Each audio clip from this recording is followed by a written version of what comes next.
ایک باپ جو ساری زندگی محنت کرتا ہے، بیٹے کو پڑھاتا ہے، پالتا ہے، خواب دکھاتا ہے، مگر جب بیٹے کی باری آتی ہے تو وہ اسی باپ کو کمتر سمجھنے لگتا ہے۔ کبھی سوچا ہے ایسا کیوں؟ جس پر ہم ناز کرتے اگر وہی ہم سے چھین جائے تو کیا بچے گا؟ یہ کہانی ہے ایک ایسے نوجوان کی جس نے سب کچھ پایا، پھر سب کچھ کھویا اور آخر میں سیکھا غرور کا سر ہمیشہ جھکتا ہے۔ ایک خوبصورت وادی میں واقع نورپور نامی گاؤں میں ایک نوجوان زید اپنے والدین کے ساتھ رہتا تھا۔ زید کے والد حاجی صاحب گاؤں کے معزز اور دیانتدار بزرگ تھے۔ انہوں نے اپنی ساری زندگی محنت اور ایمانداری سے گزاری تھی اور یہی اصول انہوں نے اپنے بیٹے کو بھی سکھائے تھے۔ زید بچپن سے ہی ذہین اور محنتی تھا۔ اس نے شہر کے بہترین کالج سے تعلیم حاصل کی اور اعلیٰ نمبروں سے کامیاب ہوا۔ اس کی کامیابیوں نے اسے گاؤں میں مشہور کر دیا اور لوگ اسے فخر کی نگاہ سے دیکھنے لگے۔ تعلیم مکمل کرنے کے بعد زید نے شہر میں ایک بڑی کمپنی میں ملازمت حاصل کی۔ وہاں اس کی محنت اور قابلیت کی بدولت جلد ہی ترقی ہوئی اور وہ کمپنی کا ایک اہم رکن بن گیا۔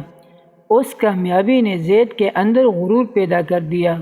وہ خود کو دوسروں سے برتر سمجھنے لگا اور اپنے والدین کی نصیحتوں کو نظر انداز کرنے لگا۔ زید کا رویہ بدلنے لگا۔ وہ گاؤں کے لوگوں کو کمتر سمجھتا اور ان سے ملنا جلنا کم کر دیا۔ اس کے والدین نے اسے بہت سمجھانے کی کوشش کی، لیکن وہ اپنی کامیابیوں کے نشے میں مست تھا۔ زوال کا آغاز۔ ایک دن کمپنی میں ایک نیا پروجیکٹ آیا جس کی ذمہ داری زید کو سونپی گئی۔ زید نے اپنی ٹیم کے مشوروں کو نظر انداز کرتے ہوئے اکیلے ہی فیصلہ کیا کہ وہ اس پروجیکٹ کو مکمل کرے گا۔ اس کا غرور اسے یہ سوچنے پر مجبور کر رہا تھا کہ وہ سب کچھ اکیلا کر سکتا ہے۔ پروجیکٹ کی ناکامی نے کمپنی کو بھاری نقصان پہنچایا۔ کمپنی کے اعلیٰ حکام نے زید سے وضاحت طلب کی، لیکن اس نے اپنی غلطی تسلیم کرنے کے بجائے دوسروں کو مورد الزام ٹھہرایا۔ اس رویے کی وجہ سے کمپنی نے زید کو ملازمت سے برطرف کر دیا۔ تنہائی اور پچھتاوا۔ ملازمت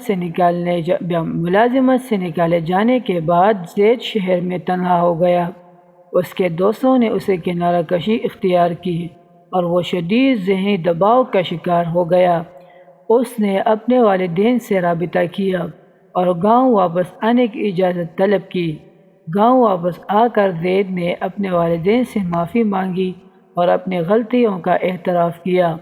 حاجی صاحب نے اسے گلے لگا کر کہا، بیٹا، غرور انسان کو اندھا کر دیتا ہے، لیکن جو اپنے غلطیوں کا اعتراف کرتا ہے وہی اصل میں بڑا انسان ہوتا ہے۔ نئی شروعات۔ زید نے گاؤں میں رہ کر اپنے والد کے ساتھ کھیتی باڑی میں ہاتھ بٹانا شروع کیا۔ اس نے عاجزی اور انکساری سے کام کرنا سیکھا اور گاؤں والوں کے ساتھ اچھے تعلقات قائم کیے۔ اس کی محنت اور خلوص نے گاؤں والوں کا دل جیت لیا۔ کچھ عرصے بعد زید نے گاؤں میں ایک چھوٹا سا اسکول قائم کیا تاکہ بچوں کو معیاری تعلیم فراہم کی جا سکے۔ اس کا مقصد تھا کہ گاؤں کے بچے بھی تعلیم حاصل کر کے کامیاب انسان بنے، لیکن وہ کبھی غرور کا شکار نہ ہو۔ سبق۔ زید کی کہانی ہمیں یہ سبق دیتی ہے کہ غرور انسان کی سب سے بڑی کمزوری ہے، جو اسے کامیابی کی چوٹی سے پستی کی گہرائیوں میں لے جاتا ہے۔ جو شخص عاجزی اور انکساری اختیار کرتا ہے وہ نہ صرف دوسروں کے دلوں میں جگہ بناتا ہے بلکہ حقیقی کامیابی حاصل کرتا ہے۔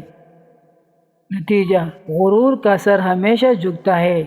ایک ایسی کہانی جو ہمیں سکھاتی ہے کہ کامیابی کے بعد بھی عاجزی اور انکساری کو نہیں چھوڑنا چاہیے، کیونکہ غرور انسان کو تباہی کی طرف لے جاتا ہے جبکہ عاجزی اسے بلندیوں تک پہنچاتی ہے۔ شکریہ دوستو۔ اگر آپ کو ہماری کہانی اچھی لگی ہو تو ہمارے چینل کو ضرور سبسکرائب کیجیے اور لائک اور کمنٹ کرنا نہ بھولیں۔